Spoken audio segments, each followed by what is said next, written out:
ইউনূস দেশটাকে শেষ করে দিয়েছেন। আমেরিকান সাম্রাজ্যবাদের দালাল, চাটুকার, আমাদের সমুদ্র বন্দর বিদেশিদেরকে দিয়ে দিয়েছে ৩০ বছরের জন্যে। বিদেশিরা এখন সেখানে অস্ত্র নিয়ে ঢুকতে পারবে, যা খুশি তাই করতে পারবে। আমেরিকার ইচ্ছায় সে এসব করছে।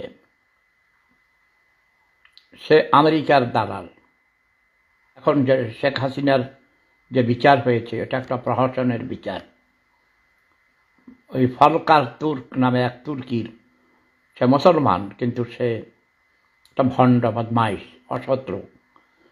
ডক্টর ইউনূসের কাছ থেকে কোটি কোটি টাকা ঘুষ খেয়ে নিজের ইচ্ছা মতো ভুয়া একটা রিপোর্ট করেছে।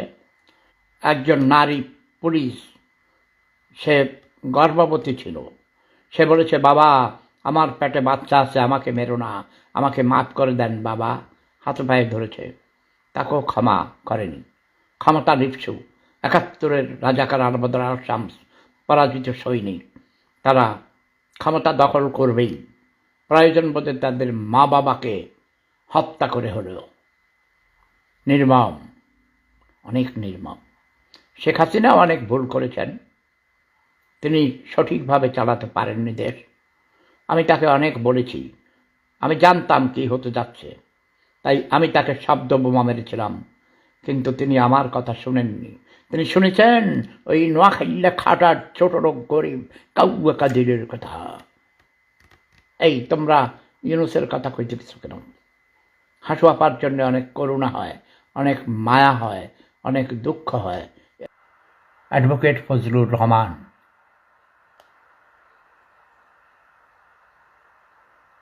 ফজলুর রহমানকে কেন আওয়ামী দোসর বলছে বিএনপির নেতা কর্মীরা? যাকে ওসব বিতর্কিত বিষয়ে যেতে চাই না। আমি ফজলু ভাইকে ভালোবাসি, তিনি একজন প্রকৃত মুক্তিযোদ্ধা।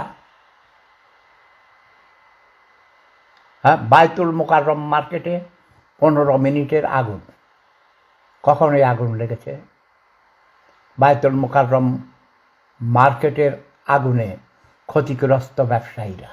আরে এমনি মানুষ গরিব, পুঁজি নাই ব্যবসা করার, এর মধ্যে যদি আগুন লাগে, ভূমিকম্প হয়, ভূমিকম্পে অনেক মানুষ মারা গেছে রে ভাই,